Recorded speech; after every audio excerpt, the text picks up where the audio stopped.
we got married. And now I'm waiting for the wah, wah, that sad trombone. Yeah. And I mean, guys, literally my wedding night, I slept on the couch, and for the Mm, next 3 years, we fought so extraordinary loud and aggressive with our words. Um, mhm. and what we, looking back, like the feelings of dating were definitely not the feelings that carry through on marriage. Yeah. And so, these fancy dinners, those experiences turned into picking insurance plans, who's taking Yeah. out the garbage, the mundane things of life. And what didn't realize is all the painful stuff of our childhood came rearing up.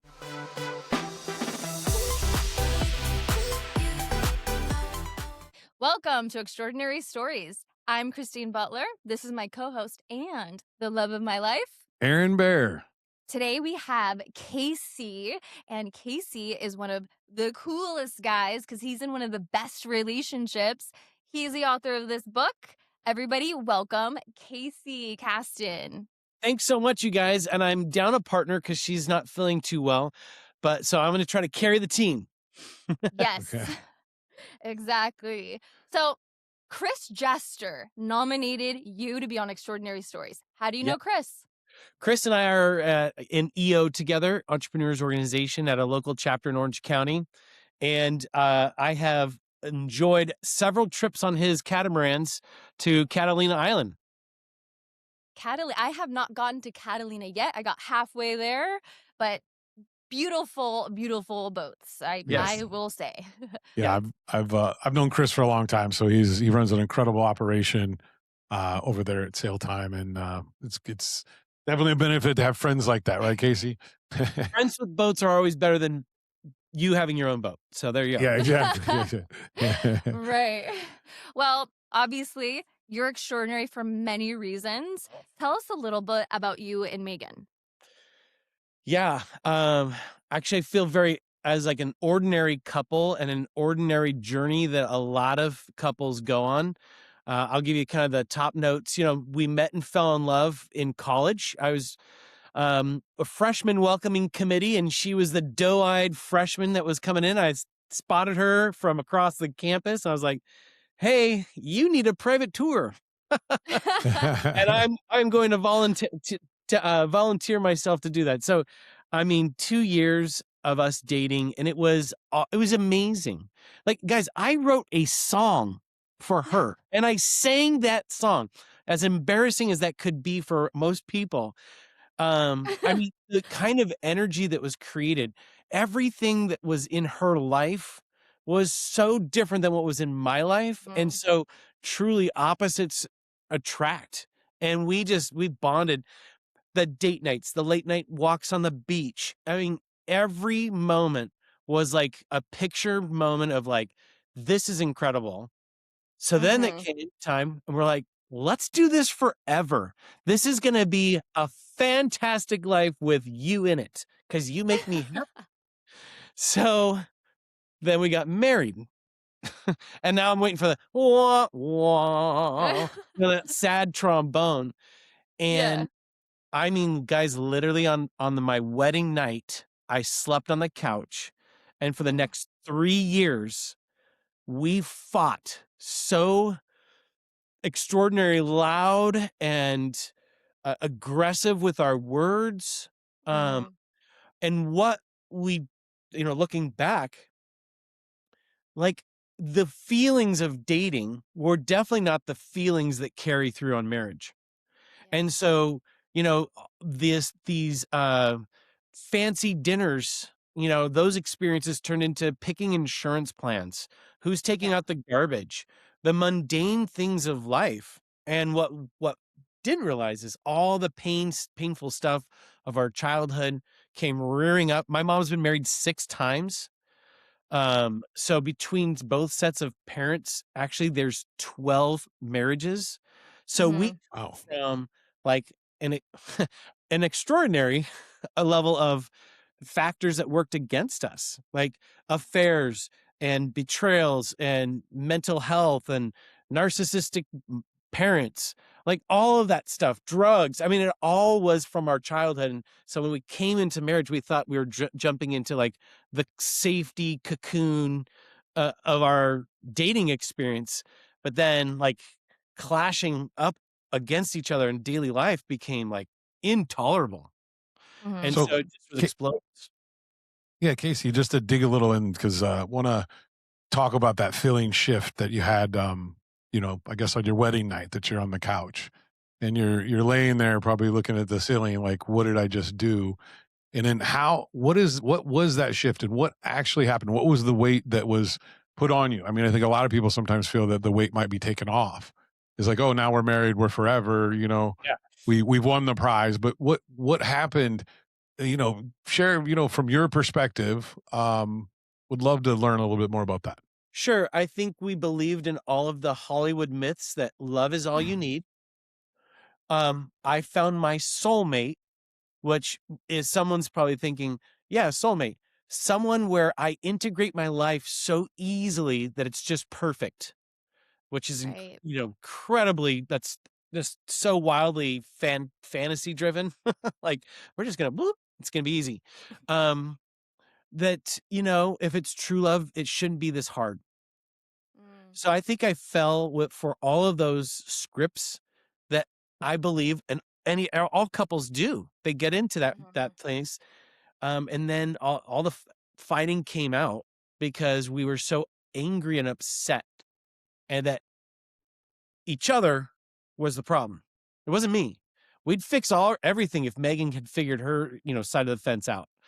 Right. And so we did the blame game, and it was really easy.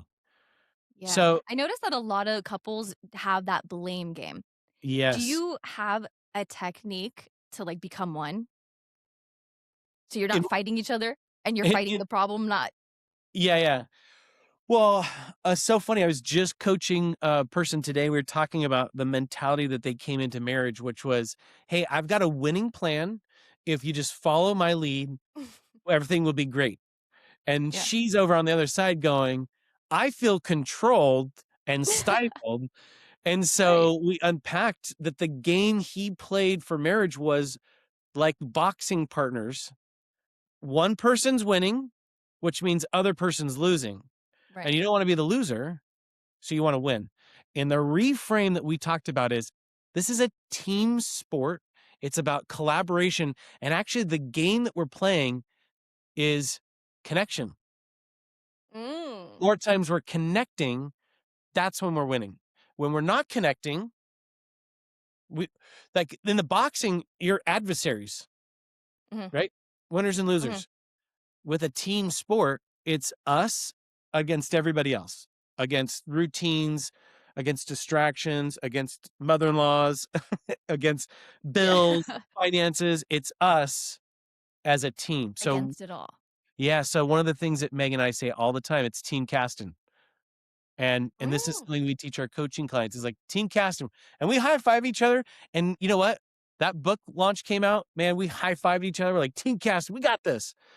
And there are times where raising a teenage daughter, We know. things do not go well, and we have to be like, "Team Caston, you and I together against our daughter." You Mhm. know? You know, And we need I to stay love that. unified. And I also feel like for me, if I'm putting myself in that and we're boxing, like my goal is us in a lake house, old, we're 150, you know, and that's the goal. That's what I want. That's the team. We're a team and we're winning. We're fighting against the world, and the win is us 90 years old and, wherever it is. So I love looking at the future of where our team is going. Do Yeah. you and your wife ever have shared visions and goals that you guys work towards that help you create a more strong team, right? If you guys have. Yeah. So Yeah. I love that mindset, by the way, because when I do executive coaching, I'm Mhm. coaching not to solve a problem. I'm actually coaching to a thrilling vision. Because if it's Yeah. thrilling enough, you'll go through the pain of transformation to make that happen. So I love Right. that language. Here's the problem that I find. So I could sit down with any executive or entrepreneur and it's like, hey, we want to get to 15 million this year. Great. Mhm. That's a number on the board. That's a metric we can chase after. I'll ask that same guy who's got all this ambition and dreams, hey, what's your vision for your marriage? And he'll just Make it to stare at me Sunday. like, happily ever after. And what Uh-huh. I do is I would consider that like a little bit of like a funnel of specificity. Like at the Mm. very top, it's vague, happily ever after. And if you're trying to chase after that, how do you know you're ever going to make it? So Yeah.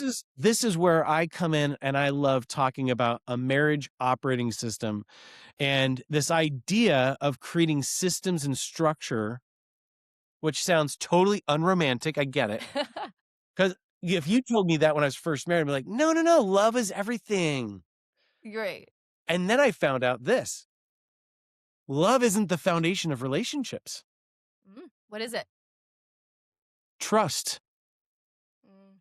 Trust teaches us who is safe enough to love. And Mm. the core foundation of trust is, am I accountable to my actions? Am I willing to take ownership? Do I have confidentiality within our relationship that things Mhm. stay with us?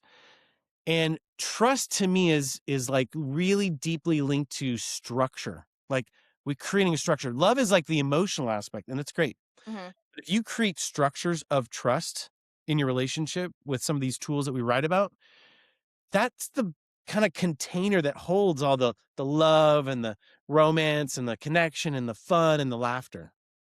Mhm. That's we here at Extraordinary, we help, we capture these extraordinary stories, but we also coach extraordinary stories, and that's very aligned where we say business is now personal, and you got to capture, you guys have a story of why you created this app, and I want to get to that in a second, but as we go into it, we look at, the personal side of Mm. people in business. And part of that is the electric. We call it the thoughts are electric. Emotions are emotions are magnetic, and then we say rhythm is really what you remember.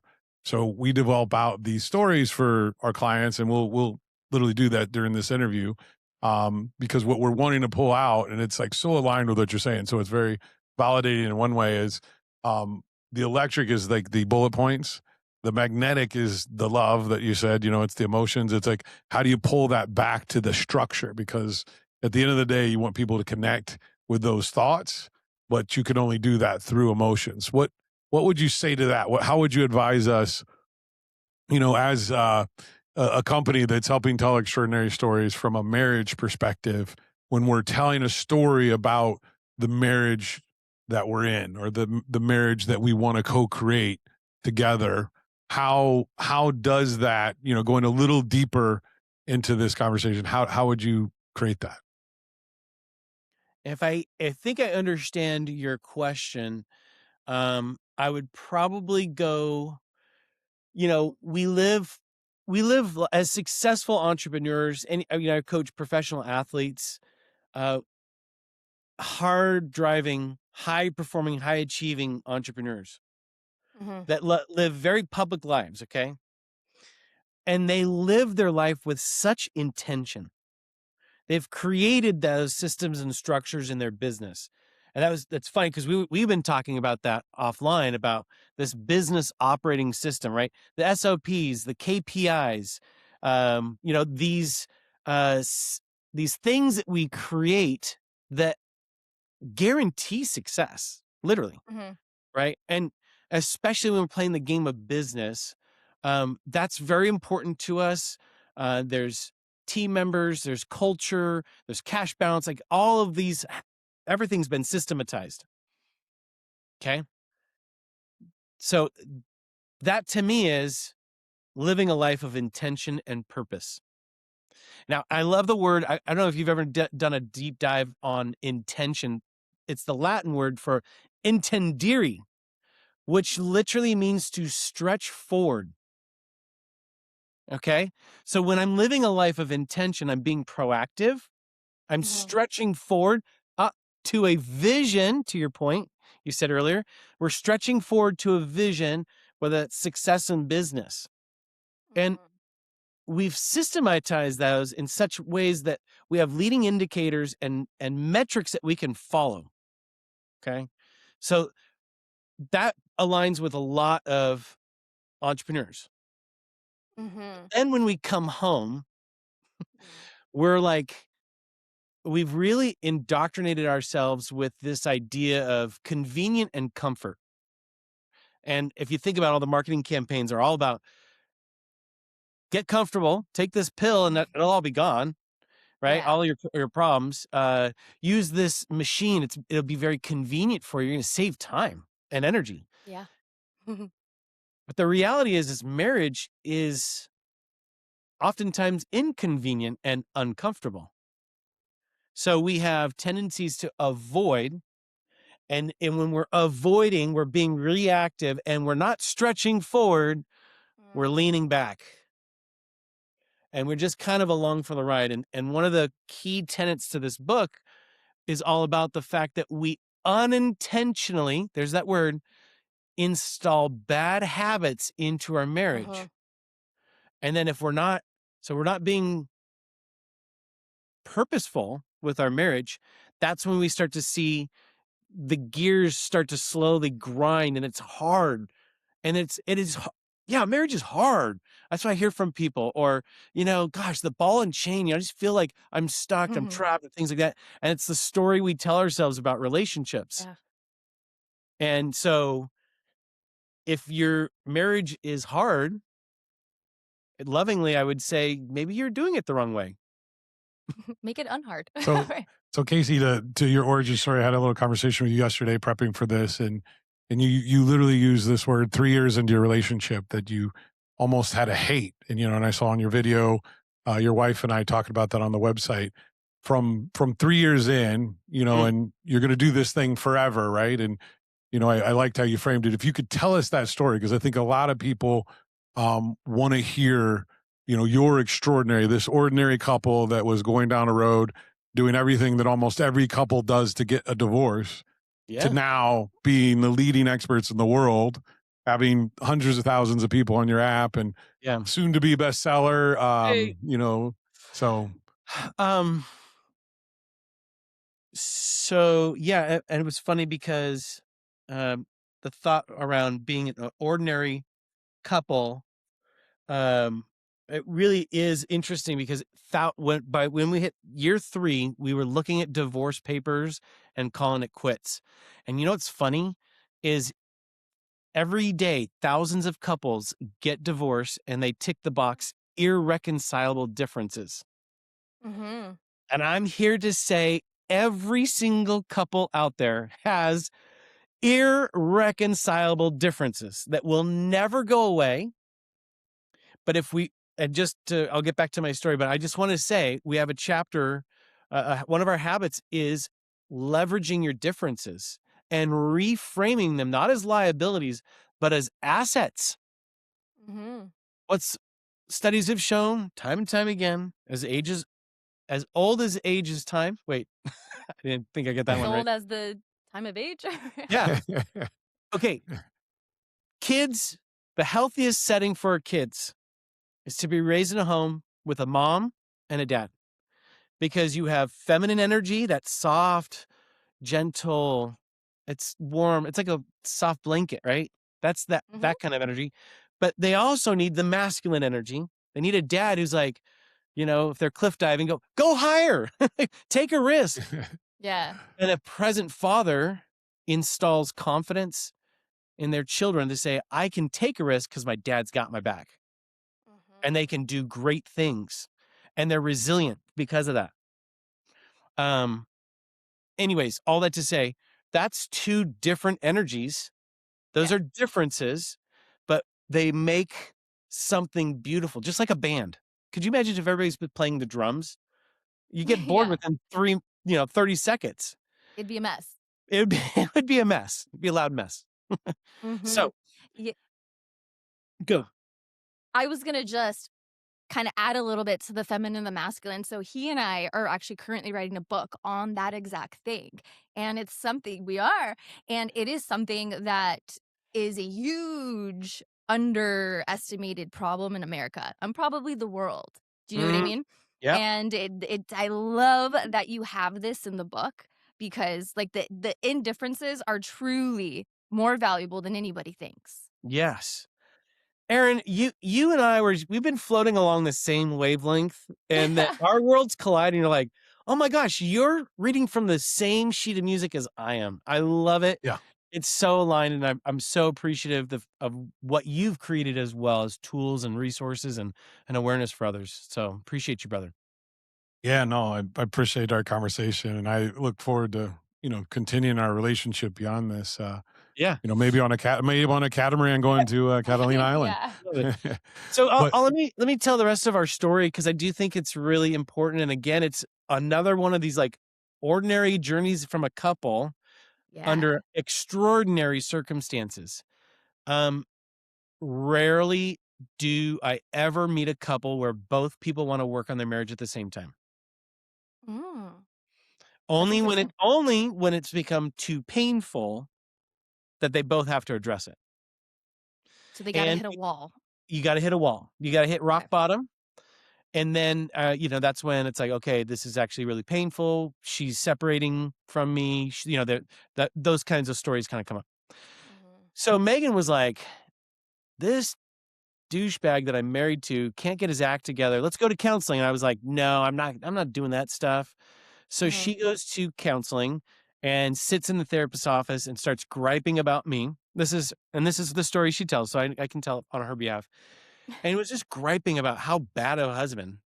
And I was, and then the therapist stops her and I says, was. "Hey, Casey's not here, and this is probably not helpful. Let's work on you.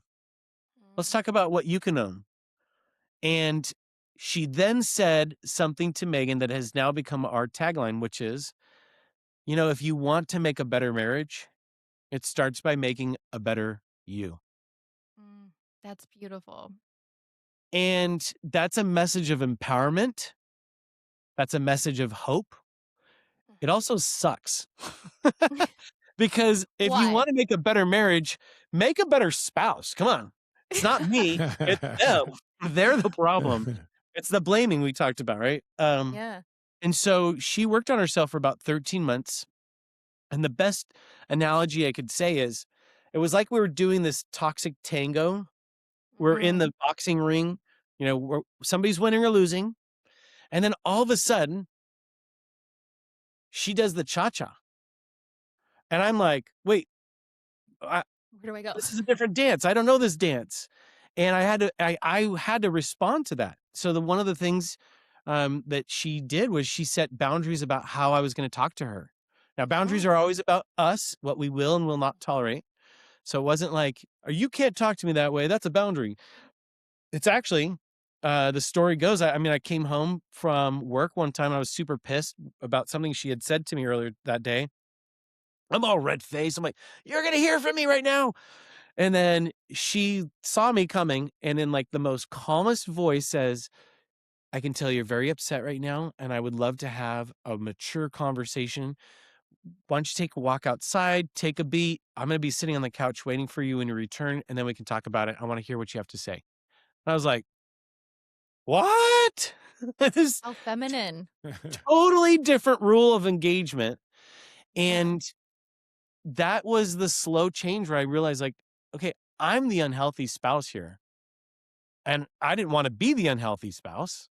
Mhm. So it brought me to the table, and she apologized one time. Um, I always was complaining, "You've got control issues," and then she came to me without me asking and said, "You know what? I wanna apologize because I've tried to control you, and I know that probably made you feel really belittled, and, I was wrong. What can I do to make this better?" And I'm like, "Who is this person?" And it took us about 5 years on a journey to rebuild our marriage. Those 5 years would have been a lot sooner if if we had a book like this. At the Yeah. time, we couldn't afford therapy. I mean, good luck trying to find a couples retreat that's gonna be helpful or even finding one in general. Um, Yeah. and and it was just it was hard, and so we kinda cobbled together, like, we did our own research, like, what do the Gottmans say? What's the 7 habits of effective people? What can we do to apply that into marriage? We went to our own boot camp, and we kinda piecemealed all of these tools that we use in our marriage to heal it, and then people came out of the woodwork and said, "Hey, what's going on, you guys? We had the ghoul pool for divorce on you, and you guys, like, turned it around. Like, what's going on? Tell us what's under the hood." And so, there was a moment where we felt like, um, we were very much called, Mhm. to share our story, and that was very scary for us because we're like, "We're the worst at marriage. Who's gonna pay attention to us? Who's gonna listen to us? We don't have degrees. I'm not a therapist." Like, honestly, like, we're least qualified to talk about marriage because we're so bad at it. And, turns out that that was probably the degrees and pedigree that people wanted was, like, Absolutely. just tell us these shameful stories, and then we don't feel alone. Yeah, they want the humanness behind, Mm, the issue.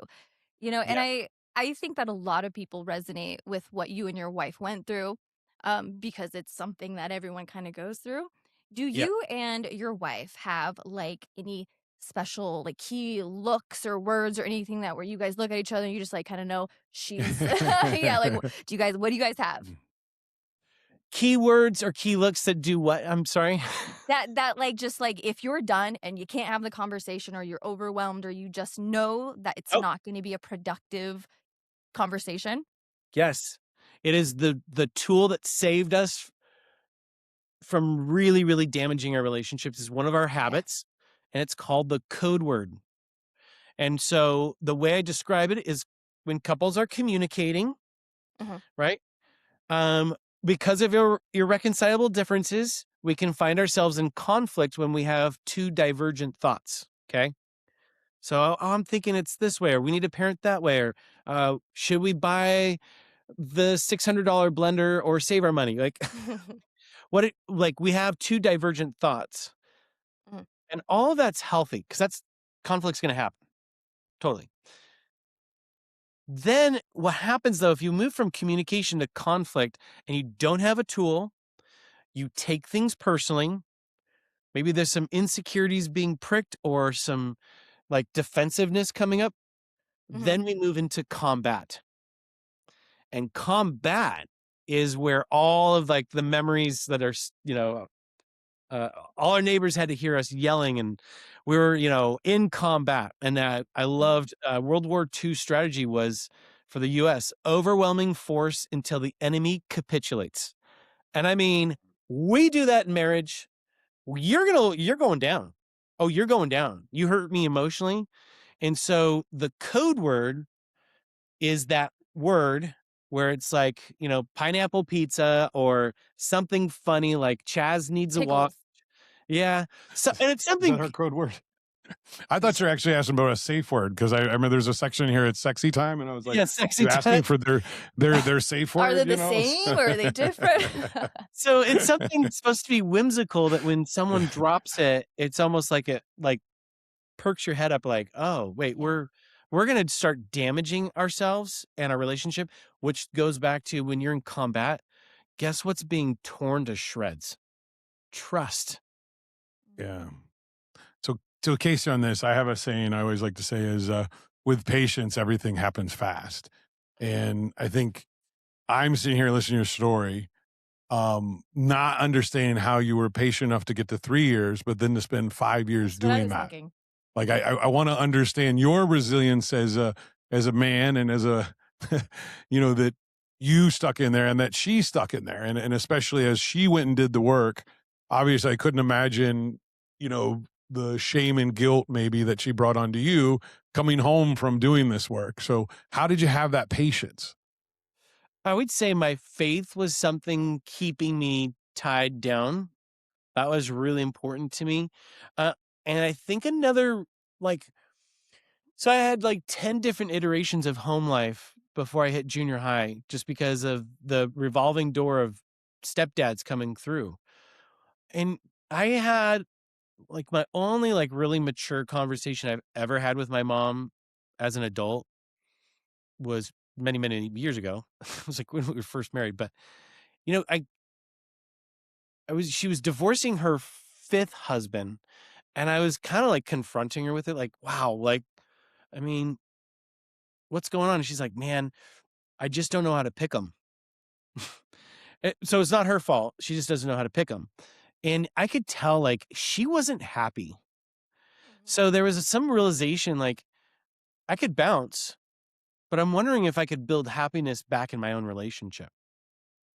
And that to me was the resilience of like, okay, like I'm willing to challenge myself to see if I can rebuild this with what's been given to us, even in the midst of all that hate.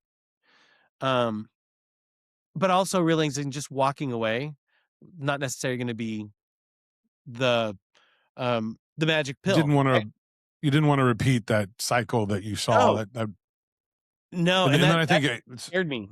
That scared me yeah, actually. something that we say is like, hey, um, the grass is not greener on the other side, it's where you water it. So it's Right, like right. understanding like, hey, we can grow and co-create whatever relationship with open communications. And as a someone, we want to create extraordinary communications and tell extraordinary stories, and we're in control of our personal narrative. And that's where I can tell we're gonna be working with you on our marriage narrative, and really defining that, because we have a lot of things that and I think there's the boundaries that you talk about is bringing things that I've learned as an executive coach into our marriage. How have you managed to do that and not do that? Because obviously it's overwhelming that I have all these fast lines, and she's just like, hey, this is a relationship. Let's just get real, and I always have the line to help, tell the coaching client or the CEO I'm Sure. working with, like, here's what we need to do. And then she's just like, well, that's not going to work with me, and Yeah, I'm not going anywhere. yeah, we don't need a lesson today. Yeah, that's it. Let's We don't need a lesson That's today. it. And I'm the professor is I gotta literally leave the professor thing at the door when Yeah. I go home to the relationship. That's funny. Yeah, I think being able to craft a very compelling vision that was specific, and then like even being so like the weekly marriage business meeting is one of those tools that uh, we kind of, I mean, I do understand what you're saying, and then at the same time I'm like, well, the dawned on us that I was having I was on a team, and we have these weekly meetings where we set an agenda, where we talk about what's the expectations. All right, this is our rally cry for the quarter. Who's doing what, and then I can't would come home, and then it was literally like, what's going on tonight? I don't have no idea. Can we talk about tomorrow's schedule? And everything was like, I mean, could you imagine running a company where you walk in on the Monday morning and go, hey guys, go out there and do great work. Okay. We'll see you maybe next week. I don't know. I don't know if we want to, we can meet, but maybe next Mhm. month we'll meet too. It's like Yeah. just total fly by the seat of your pants. So that for me, creating structure actually helped house the vision. What does what does a healthy marriage look like? I mean, if you did a man on the street and you asked people, what does a healthy marriage look like? And not, don't give me um theories and principles of like, well, they love each other. They're, they feel connected. Did you see, like, you hear all these things that are like, so like, well, what does that look like? Like, if Yeah. I was to convict you of a happy marriage, what evidence would I submit to the court to prove that? You're right. And I don't think most people know the answer to that. That's Well, I guess I perfect. think it's different for every family, right? Mm, Give it to us, Casey. I don't think it's different for every family. I think Okay. there's like, if the one of the tools is the 60-second blessing. So if you're looking for Okay. positivity, you spend 60 seconds using your words to increase kind of the level of affection. Like, I see how great of a mom you are. I love your looks. I Sweet. still check you out when you walk out of the shower. Thank you so much for being so wise and discerning. I mean, that crosses every socioeconomic faith. Like that is a universal thing, right? Right, Same with and we I was gonna married say, business people. so it could be used on many different fronts. So it's the same, used differently on every couple. Sure, there's probably context, right? If Yeah. you've got Yeah, aging parents, you've got a different kind of exactly. whirlwind, I would say, maybe. Right. But So the principles in this book, with the way we vetted that, okay, Mhm. is Okay. we said, could a couple living in the Congo use these tools and does it work? Okay. Okay, it does. Okay. Could a couple in England use this? Could a couple, you know, in Ireland or Canada, we're wherever, going global. So we're no. going global with this. And could a Christian use this? Could a Muslim use this? Could, a Mormon use this? Sure. Mhm. Somebody rich, poor? I mean, these are like universal truths. Got it. So Okay. so Casey, as we, learn a little bit more about you, you have a extraordinarily big vision for your life at this point. And I, myself and Forbes, our other co-host, wrote this book, Exponential Theory, that became a bestseller. And we studied big thinker, exponential thinkers. And I was enamored by our conversation yesterday Mm, to think about what you want to create in the world. And obviously we have a lot of connectivity on, relationships and things that we could help each other in doing this. But, you know, what do you want to, what is the dent in the universe that you want to create? Obviously, helping marriages one by one is one thing, yep. but, how do you scale that? Yeah, that's a great question. So here I am. I'm a vision coach for other people, and I had about 3 or 4 months ago was looking in the mirror, and there's this vision that popped up, and I was like, no, to put that away, put that away. That's a little too scary or too like beyond my intuitive fence of what like is possible. This is like, Mhm. and I was like, well, why am I stifling that? And what kind of good could I bring into the universe? Um, I'll tell you what drives me and the vision I want to create. And this gets me emotional pretty quickly because it's like I feel like I access it frequently. When my mom divorced and my dad, I had a recurring nightmare of being on this Volkswagen bus and we stop on this train track and there's a train coming. I'm in the back and I can't see my parents. And it was like this frightening experience. What I realize is now is like those were like trauma experiences for me of like realizing that divorce is traumatic. Like my entire safety net was removed. And it was like over and over and over again. I don't want to see any child ever have to live with that reality. They're they are kids. We need to protect their innocence. And it's us, the adults in the room, that need to like, let's get mature, let's make adult decisions, and let's be courageous in the way that we lead our families. So that like for me, a big vision would be, I feel personally marriage and family, I will say values or tools. I'm it's an apolitical statement. I do know that the right side would probably be more excited about that. Sure. But just for the propagation of America as we start to turn a corner and move into population decline, we have people getting married later in life because either they're riddled with student loan, they're trying to Mhm. establish themselves, or they've gotten some sort of theory around whether or not marriage is a legitimate institute to Yeah. carry forward into the next generation. So we got all of this like confusion because probably they've seen their parents divorce, they see their friends' parents divorce. It's like this infection that's everywhere. So I would like to start a national movement where we can resource for couples and provide a message of hope to say, hey, it's okay, get married before you're fully developed, because then you're going to integrate your life with this person. And it's okay to be poor and not fully established.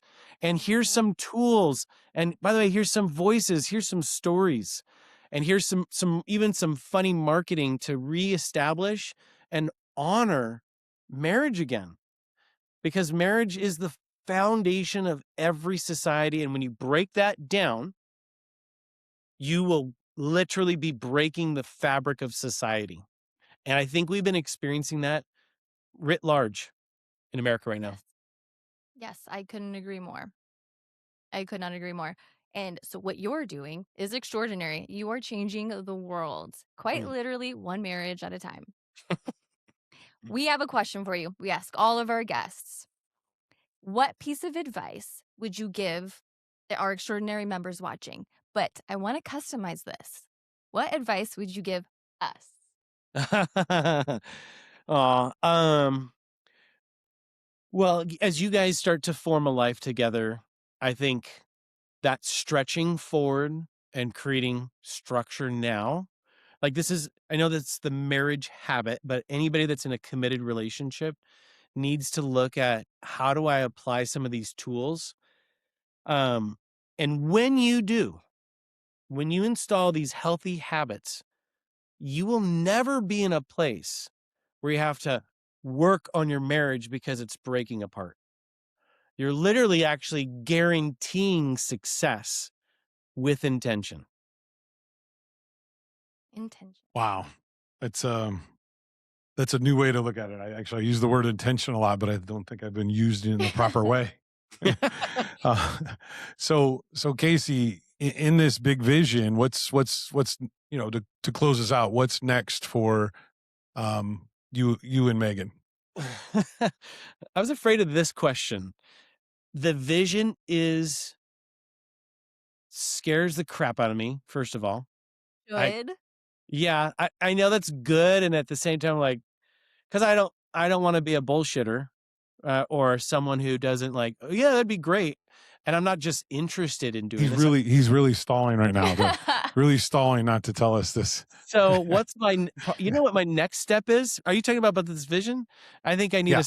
I need to start writing out a plan of attack, what needs to be done. And Can you share it with us? Because we'd love to hear it. well, that's my next step. I'll let you know when I get Ah. it. Okay, so we're gonna have to have you back on for Ooh, that the next step. anticipation. Okay. Actually, okay. Hey, tell you what. Funny enough, I just journaled this morning about this, and you know what I said? Is I need an implementer, because I have big vision, and that's kind of where I sit. But I need an implementer who's able to give, funny enough, give me the structure and systems on how do we get this done. So if you know anybody, Well, Mm. no, we definitely We know a will. couple We'll people. know. We have an extraordinary network of implementers that help people scale and being exponential. It is all about building the system. I always say it's never the people inside. It is the system. So you can apply it here to marriage as well. sure. So, just to finish this out, Marriage Habit, just on the bookshelves. Incredible. Literally just got it, so I don't want to promise that I've read it, but we briefed it, and obviously have the app as well. Yes. Marriage 365. Pull it out. We both looked through a lot of it. Unbelievable resources to download. And if you want to learn more about Casey and Meygan story, and as well as Marriage 365 or the Marriage Habit, find us at joinextraordinary.com. Guys, thank you so much for joining with us. Casey and Meygan from afar. We missed you, Meygan. Thank you so much for being on our show. You guys are truly extraordinary. Oh, We want to have you back. Yeah, honor. we have to have you and Meygan back, because this is really good, and I know this is going to be content our listeners love. So Right. And guys, remember, make sure that your what is it? Your was it a keyword, case word? Your Code word. code word. Your Code word. code word and your safe word are different. All right. It's very important, guys. All right, guys. Thanks so much for joining Extraordinary today. And we'll see you guys next time. I'm Aaron Bear. Christine Butler. Thanks for joining us. We'll see you next time.